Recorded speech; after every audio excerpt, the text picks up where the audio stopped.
আর এবার 5 বিএলওকে সাসপেন্ড করা হলো। সাসপেন্ড করে বিএলওদের বিরুদ্ধে বিভাগীয় তদন্তের নির্দেশও দেওয়া হয়েছে। এই যে 5 বিএলওকে সাসপেন্ড করা হলো, তাদের বিরুদ্ধে ঠিক কি অভিযোগ, কোথাকার বিএলওদের সাসপেন্ড করা হলো, আরো বিস্তারিত আমাদের প্রতিনিধি রুমা পালের কাছ থেকে জানবো। রুমা, দেখো, এখন জানা যাচ্ছে যে 5 জন বিএলও তাদেরকে সাসপেন্ড করা হয়েছে, বিভাগীয় তদন্তের নির্দেশ দেওয়া হয়েছে এবং হতে চলেছে এফআইআরও, এমনটাই কিন্তু কমিশন সূত্রে খবর। এবং কেন করা হয়েছে প্রথমে জানিয়ে রাখি, কোথাকার এরা বিএলও, উত্তর 24 পরগনার 3 বিএলও, তপন কুমার সাহা, অভিজিৎ দে, কুমারজিৎ দত্ত, এবং অন্যদিকে দুবরাজপুরের একজন রয়েছেন মঞ্জুরি চ্যাটার্জি, ময়ূরেশ্বরের একজন বিএলও রয়েছেন। মোট 5 জন বিএলও রয়েছেন এবং এদের বিরুদ্ধে হয়েছে যে একদম শাসক দলের হয়ে তারা কাজ করছিলেন এবং এদের উত্তর শোকজও করা হয়েছিল, কিন্তু এর উত্তর সন্তোষজনক ছিল না। এবং এরকমও দেখা গেছে যে কেউ দেওয়াল লিখন করছেন শাসক দলের হয়ে, এবং দেখা গেছে যে এমনও দেখা গেছে যে এই বিএলওদের মধ্যে তৃণমূলের দলীয় কার্যালয়ে বসে ভোটারদের ভোটার স্লিপ বিতরণ করছে কেউ। আবার ময়ূরেশ্বরে দেখা গেছে যে ভোটার স্লিপ বিলি করার সময় যে সাইকেলে যাচ্ছিলেন সেখানে তৃণমূলের পতাকা লাগানো আছে। এরকম নানা বিষয় কিন্তু সামনে এসছে এবং শোকজও করা হয়েছিল। শোকজের উত্তর কিন্তু সন্তোষজনক না থাকায় এদেরকে সাসপেন্ড করা হয়েছে, এরকমটাই কমিশন সূত্রে খবর। এবং বিভাগীয় তদন্তের নির্দেশের সাথে সাথে এফআইআরও করা হবে, এমনটাই কিন্তু কমিশন জানিয়েছে। ধন্যবাদ রুমা। এবার যে খবরে নজর রাখবো, মমতা বন্দ্যোপাধ্যায় প্রার্থী পদের প্রস্তাবকের বাড়িতে আইটি হানা।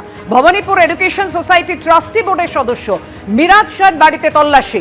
এলগিন রোডে প্রার্থী মমতা বন্দ্যোপাধ্যায়ের প্রস্তাবক মিরাজের বাড়িতে অভিযান চলে। সকাল 5টা থেকে সেই অভিযান শুরু হয়েছিল, এখনো পর্যন্ত মিরাজের বাড়িতে তল্লাশি চলছে প্রায় 16.5 ঘন্টা ধরে।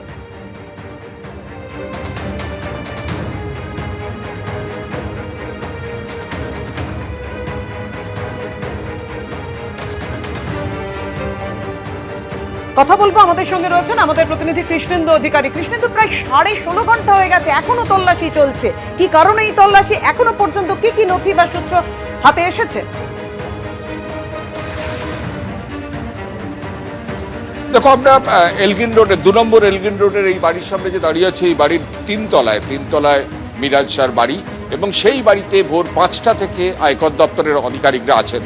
যারা আছেন তারা তো আছেনই, তার পাশাপাশি কিছুক্ষণ আগে আরো একটা আধিকারিকের দল তারা এসে পৌঁছেছেন। সুতরাং আরো জিজ্ঞাসাবাদ বা আরো তথ্য তল্লাশি চলবে এমনটা মনে করা হচ্ছে।